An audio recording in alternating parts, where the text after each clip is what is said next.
Well, I don't want to give too much away, but Dark Angel is about a serial murderer, woman, based on a true story of Mary and Cotton. And this is during the Victorian era. And she was the daughter of a miner up north, very poor background, very tough times. And it starts really very early in her life. It's a dramatization. And it stars Joanne Froggatt, who was one of the actresses in Downton Abbey. It's a two-parter, and the first part is going to be on Monday, 31st of October, Halloween. I think I was one of three who they were considering, and I met up with the executive producer and director.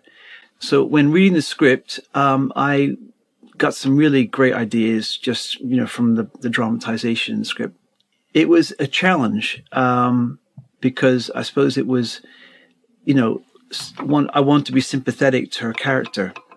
So it was a really interesting and I really enjoyed the creative challenge of trying to humanize her, because everyone knows right from the beginning what the story's about. She's a serial murderer.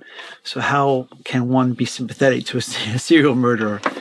If the script is strong, it usually gives me a lot of ideas, and that's how I approached it.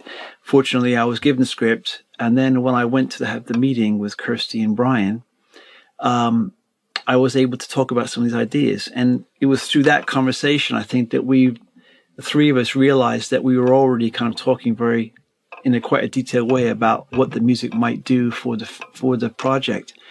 And I think that's one of the reasons why they made the choice to get me involved.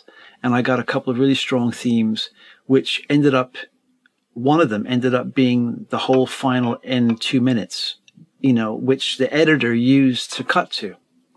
So, the process, everyone takes a different process. I like to be involved right early on and get music and get involved in sending the editor my demos. And that's what was able to happen. I worked with a great editor named Tanya Redden, and we were back and forth with ideas, and she actually would sometimes take some of my demos and put them in places that I didn't actually even anticipate, but they worked, and then we, modify them, for work better with the actual scene or transitions. And so it was very collaborative, really, from the beginning.